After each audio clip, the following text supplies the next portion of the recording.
Hey guys, I hope you're doing great. I hope you're doing well. Guys, we got a little bit of a surprise today. We're going to take a road trip. We're going to head south to Ocala, Florida. We're headed to National Parts Depot to pick up some parts for the 04 GT. Those parts happen to be truck freight items, a bumper cover, and a fender. And I can tell you, when I ordered this hood for the 2000 several years ago, the truck freight was 250 bucks. I said, hey, the way prices are now on shipping, I'm an hour and 45 minutes away. I'll just come get those parts. And on top of that, there's something else in Ocala I want to surprise you guys with. There's something that's there that I want to show you. So let's get into Dakota, let's head south, and let's check it out. All right, guys, let's get going.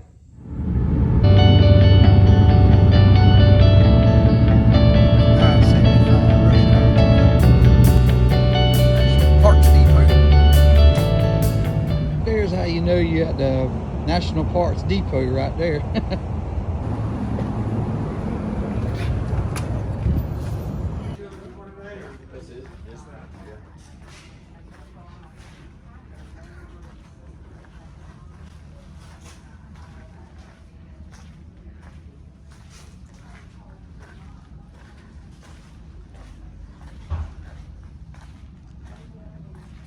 We're actually getting the same vendors now, right? Vendors, it's the same quality.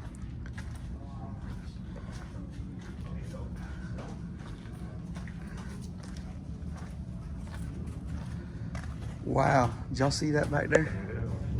Holy cow. We got parts back there somewhere. All right, got it safe and secure. Back home we go.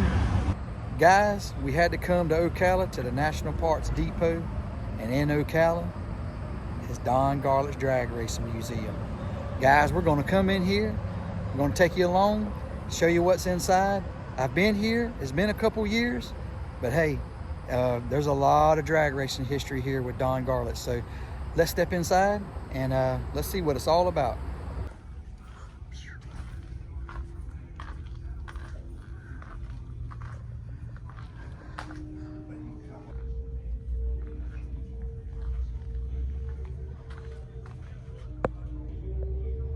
Built by Don Garlits in his home garage in Tampa, Florida.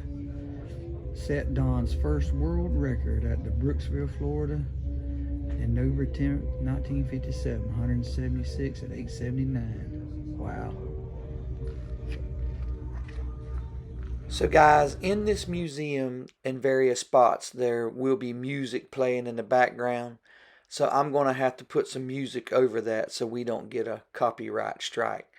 And I'll just walk along and zoom in on these plaques, and you can freeze frame or pause them and read them for yourself. Sideways Hemi in this dragster over here. I guess that was a different concept they were trying, was that sideways. Yeah, it's sideways Hemi. I guess this is the first dragster that he actually built.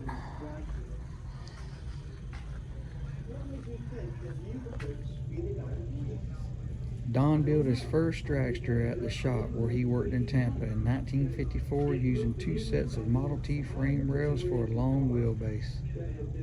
Wow.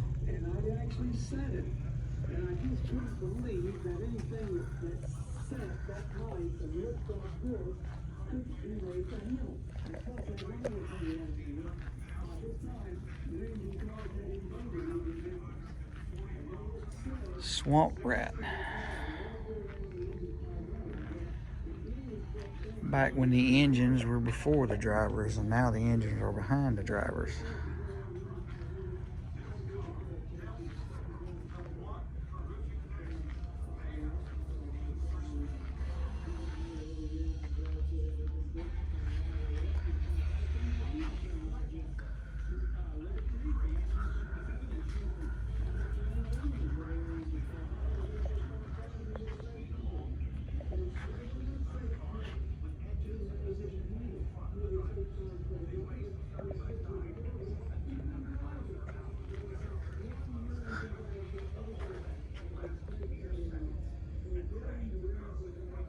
was on an aircraft carrier with an exhibition turbine car. Huh, from 1982 to 1983. Jet powered, might as well say that's what turbine is.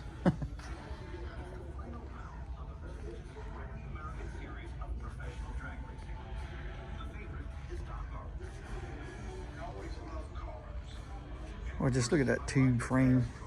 Not a lot to that frame.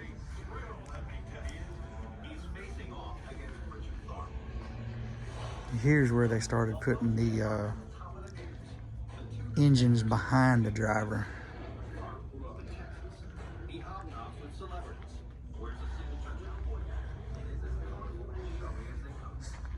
$1975 and 77. Like I say though, this is where they started putting the engines behind the driver versus where the engines were previously in front of the driver. From his hospital bed, he sketches the design. It is safer to move the driver away from the blower explosion, the fire going back, the fuel in his face, the oil in his face. And I'm gonna tell you something, guys. To have that rear end and those axles, you sitting on top of that, I'm gonna tell you that's that was something to be concerned with for me, for that ring gear and pinion to come out from under there, and that'd not be good.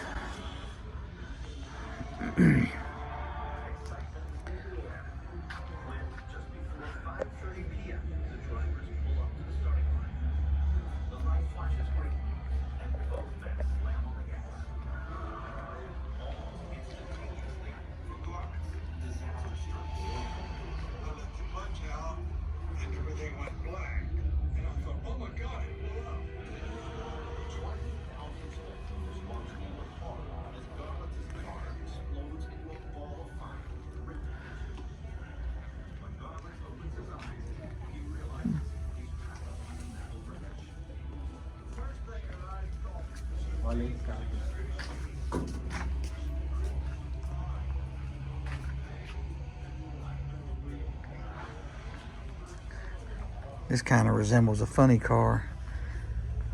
It's a dragster, but it has a body on it. Looks like a Nair funny car.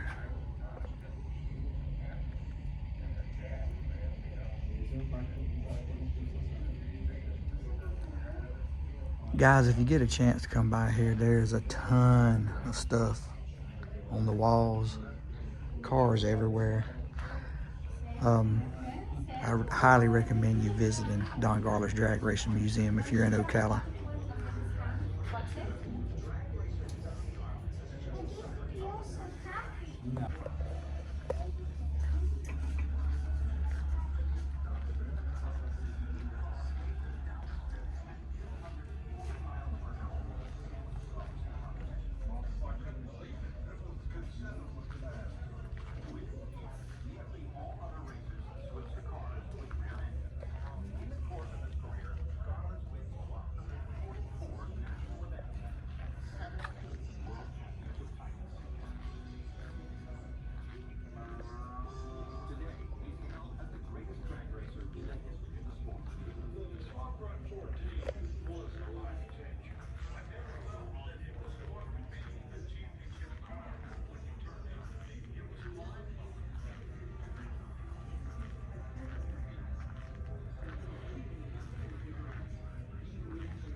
Holy cow, guys. Look at this. This is like a go-kart. This looks like it's built to go really, really fast. Pocket Rocket. It's not very big at all.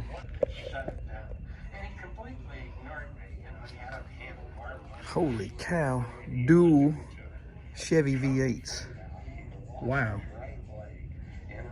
Imagine trying to keep two of those engines tuned with them leaning like that. Plus, look how short this is. Holy cow.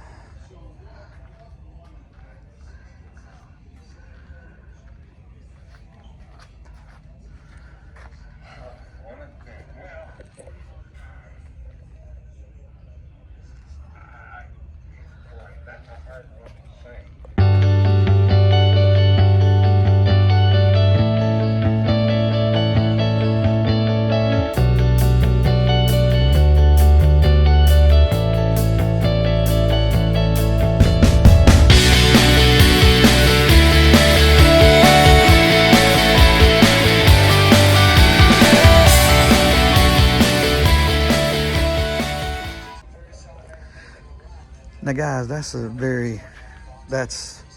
I'm telling you guys, you've got to be brave. You're literally just hanging off the back of all this horsepower. You've got all this horsepower, all this mechanism in front of you, and basically just what looks kind of like a bent leaf that you're sitting in back there. I tell you what, you really had to have some grit. You had to have a love for drag racing to climb in something like that, for sure.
It turned their heads around, and NHRA immediately felt like, along with some of the Southern California dragsters, and I think Mickey Thompson might have spearheaded it, this is way too dangerous for anybody. Guys, here's one of my favorite rooms in this place. It's called the engine room.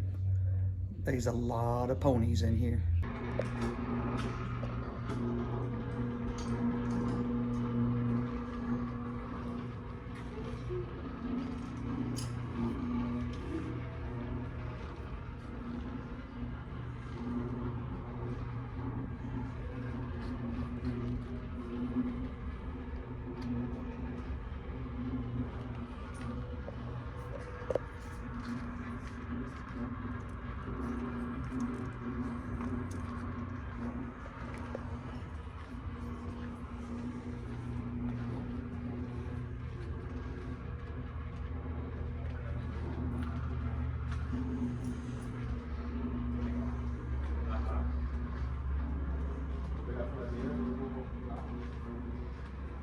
Guys, one thing I like looking at these old engines. Look at these flat heads here. They were just in the infancy of trying to make horsepower. Look how that looks like a turbocharger sitting on top of the carburetor there. That just goes to show you the ingenuity. Even way back then, people were trying to figure out how to make horsepower. You had gear heads and hot rodders all the way back then. These motors here are restored beautifully, and they just show you, even though they didn't have a whole lot of horsepower back then, they were trying to get every bit they could get.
All right, guys, looks like there's another room.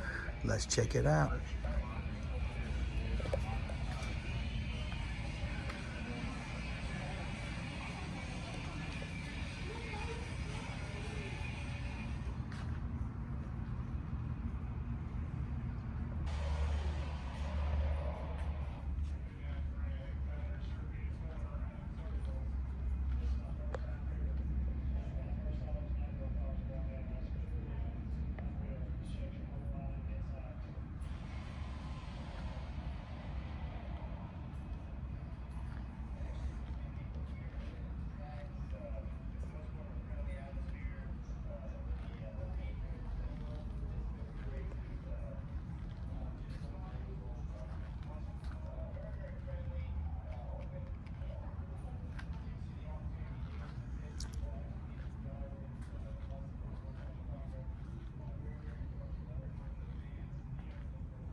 Boy, here's a Wayback Machine right here. Jungle Jim and Jungle Pam.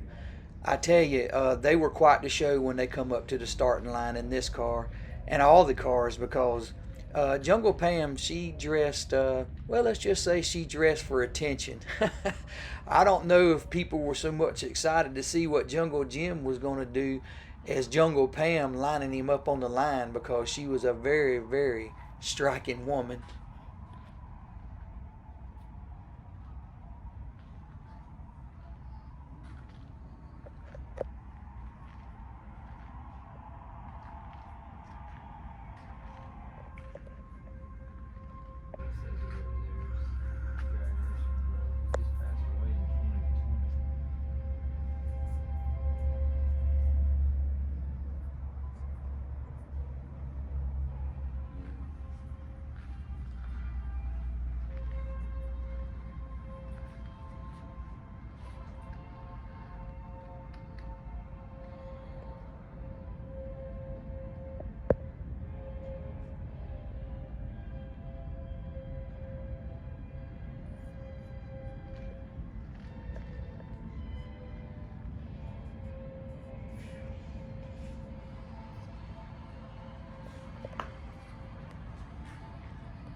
Guys, there is a lot of old cars in this part of the museum. This is a separate building uh, from the other main building.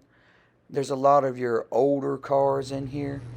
There's a good bit of, there's a little bit of everything in here, as you can see. I try to catch a little bit of everything. It's got from bicycles to gas pumps.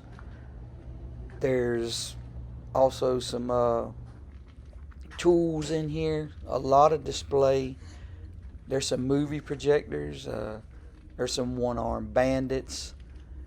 Just a little bit of everything. This is a mixture of things.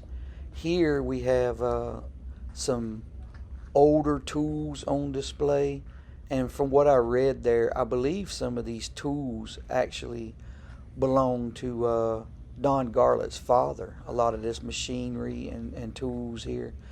But as you see, we're going to go down, and I'm going to show you some of these older cars. I'll focus in on the plaques, that way you can look at the year model, and if you want to freeze it, pause it and read it, you can. But there's just a lot of plaques here.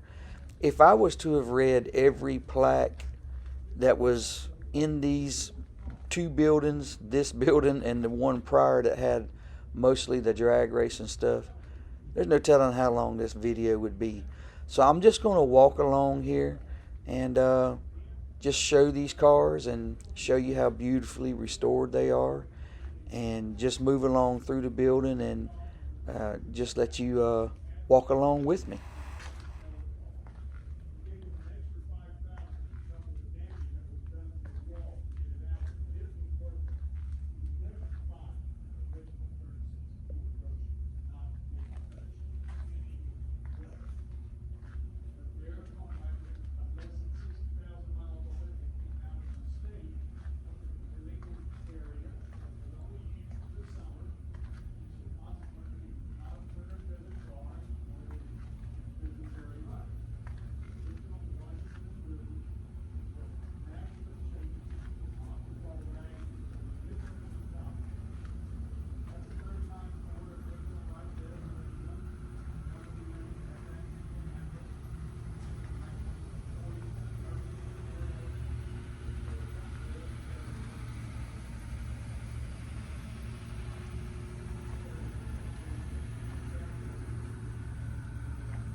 Guys, this was a pretty unique looking Camaro here.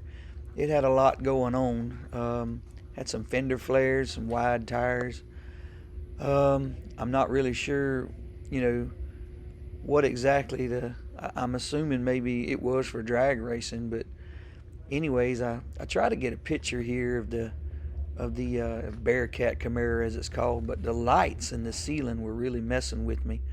So maybe you could see a little bit there about the Camaro, and you had some of these Chargers and RT Challengers, and these cars were restored beautifully. Some of them were, especially the Challenger there, I believe was really, really low miles. And in the back there, that looks like an Airstream possibly back there. Those things are starting to be pretty valuable too. So, but yeah, there's a lot here. So we'll just continue on with our walkthrough and show you, what's all in here. We'll just continue our walk.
Some of the places, that's a convertible steering wheel there, the 4-spoke, they're really hard to find. And the dash is basically stock, like all the instrumentation. So we got the leather interior and the full carpeting in it. That kind of dresses up the interior. The hubcaps is a Boogaloo Starfire, of course we always had wide lights in those days. And fender skirts, those are stock 43 ribs. My wife and I drove this car a lot.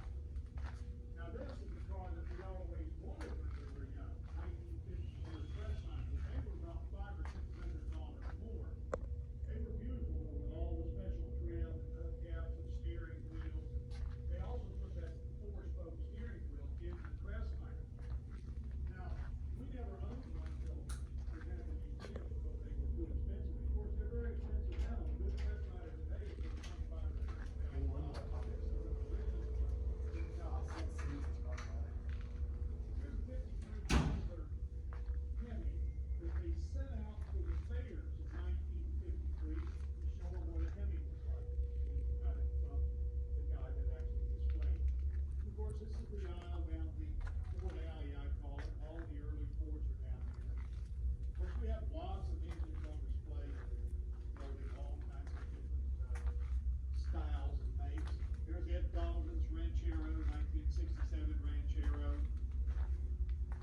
State gave it to the museum after Ed Donovan passed away.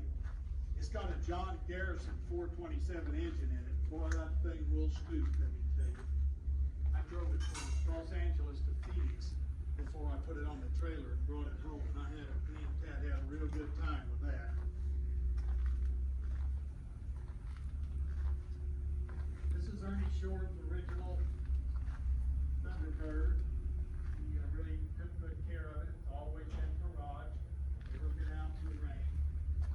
He was a real nut about taking care of that thing. I guess it's one of the nicest birds probably in the whole world. And I know Ernie certainly thinks so.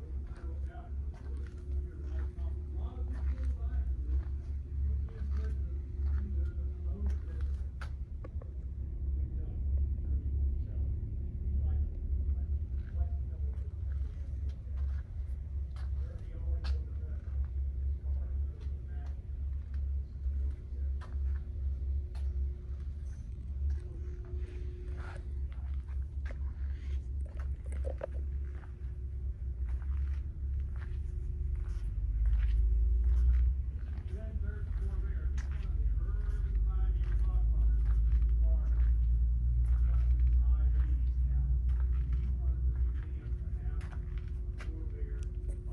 Now guys, I recommend that if you have a very tough lawn to mow, I recommend you checking renting this one out, because I'm pretty sure it can chew up any grass you put in front of it and spit it out. He